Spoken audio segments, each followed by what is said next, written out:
నకిలీ రైతులకు చెక్ అనే ఒక వార్త చూస్తున్నాం. మరి నకిలీ రైతులు ఎవరు? ఈ పంచాయతీ ఏంటంటే చాలా మందికి ఈ వ్యవసాయం తెలియకపోయినా కూడా వ్యవసాయానికి సాయంగా వచ్చేటటువంటి ప్రభుత్వ పథకాలను వదులుతున్నారట చాలా మంది. మరి వాళ్ళని గుర్తించే పనిలో పడ్డదట రాష్ట్ర ప్రభుత్వం. దానికి సంబంధించి డిజిటల్ క్రాప్ సర్వేతో గుర్తింపు అని చెప్పేసి మనం చూస్తున్నాం. నకిలీ రైతులకు చెక్, వ్యవసాయం తెలియకుండా పథకాలు పొందే వారిపై కొరడా, యూరియా పక్కదారి పట్టకుండా కట్టడి. మీరు అసలు ఇక దీని సంగతి తర్వాత చూద్దాం. ఇగో పంటలు సాగు చేయకుండా ప్రభుత్వ పథకాల ద్వారా లబ్ధి పొందుతున్న నకిలీ రైతులను కట్టడికి వ్యవసాయ శాఖ ప్లాన్ వేసింది డిజిటల్ క్రాప్ సర్వేతో. సో వారిని గుర్తించి అసలైన రైతులకు న్యాయం చేసేందుకు సిద్ధమైంది. ఈ సర్వేతో సాగు చేయకుండా పథకాలు పొందే వారి చిట్టా బయటపడుతుంది. గారంతా గత 10 ఏళ్లుగా రైతు బంధుతో పాటు విపత్తులకు పంట నష్టం జరిగితే దర్జాగా పరిహారం ఖాతాలో వేసుకుంటున్నారు. అర్థమైందా? వాళ్ళ పేరు మీద జాగభూమి ఉంటే చాలు. ఇప్పుడు ఒక ఏరియాలో జగిత్యాలలో, కరీంనగర్లో ఎన్నో బాగా పంట నష్టం జరిగింది, రాళ్ళ వన పడ్డది. ఆయన పేరు మీద పట్టదారు పాస్ పుస్తకం ఉంటే సరిపోయాయి. వాళ్ళ ఏరియాలో రాళ్ళ వాన పడ్డదంటే చాలు, ఆ గ్రామ శివారులో లేకపోతే ఆ రెవెన్యూ పరిధిలో. అలా భూమి ఉన్నోనికి లేనోనికి అంటే వ్యవసాయం చేసిన వాళ్ళకు చేయని వాళ్ళకు అందరికి కూడా నష్టపరిహారం పోతుంది అన్నట్టు. సో దాని గురించి, ఎందుకంటే ఇప్పుడు పంట వేసిండు, ఆరుగాలం కష్టపడ్డాడు, ఆ రైతు ఆ పంట కోల్పోయిండు అన్నప్పుడు ఆయన నష్టపరిహారం అందించడంలో ఒక పద్ధతి ఉంది. నువ్వు వ్యవసాయం చేస్తలేవు, నువ్వేదో ఉద్యోగాలు చేస్తున్నావు, లేకపోతే విదేశాల్లో సెటిల్ అయినావు, లేకపోతే హైదరాబాద్లో సెటిల్ అయినావు, ఇక్కడ భూమి ఒట్టినే పడవ పడి ఉంటుంది, దానికి నీకు పంట నష్టపరిహారం నువ్వు పొందుతున్నావు అంటే ఈ రైతును అవమానించినట్టే కదా అట్ట అన్నట్టు.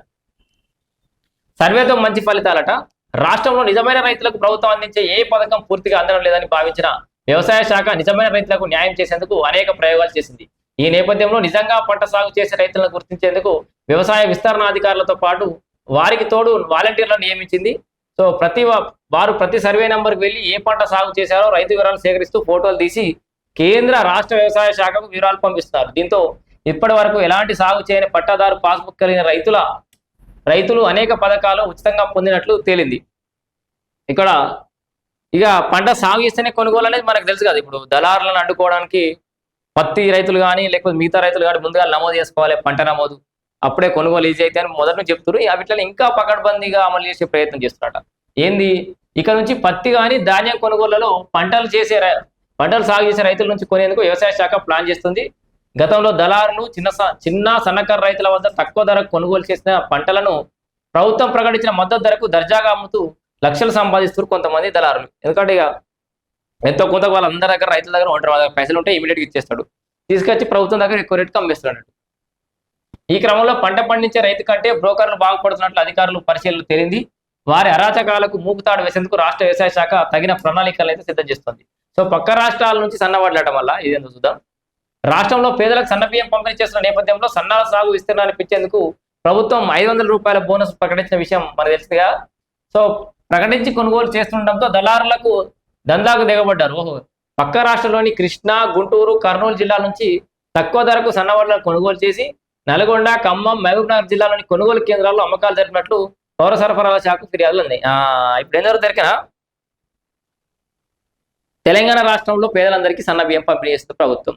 అది పంపిణీ చేయాలంటే సన్న వడ్లు రావాలి కాబట్టి సన్న వడ్లు పండించే రైతులకు 500 రూపాయల బోనస్ ప్రకటించింది. ఇప్పుడు వీళ్ళు దళారులందరూ ఏం చెప్తారు, మన రాష్ట్రంలో సరిపోయేంత ఎంతైనా మన రాష్ట్రంలో మొత్తం సరిపోయేంత వండదు కదా. కృష్ణా, గుంటూరు అటు సైడ్ తెచ్చి సన్న వడ్లు పండించిన రైతుల దగ్గర కొనుగోలు చేసి ఇప్పుడు మన తెలంగాణలో పాస్బుక్ ఉన్న వాళ్ళ పేరు మీద ఎవరి పేరు ఉంటుంది కదా, ఖాళీగా ఉండి భూమి వాడు పండించారు కదా, అలా వండినట్లుగా వడ్లు అమ్ముతారట. ఇది బాధ. పక్క రాష్ట్రాల నుంచి వచ్చిన సన్నాలు నాణ్యతగా లేవని సీఎంఆర్ చేసిన మిల్లర్లు ఫిర్యాదు చేయడంతో వ్యవసాయ శాఖ కొత్త మార్గాలు కనిపెట్టి సాగు చేసిన రైతులను గుర్తించి వారి పంటను కొనుగోలు చేసేలా సర్వే చేపడుతుంది. ఇట్లా వేయాలి. ఇది నిజమైన రైతులకు కూడా మేలు జరిగే అంశమే.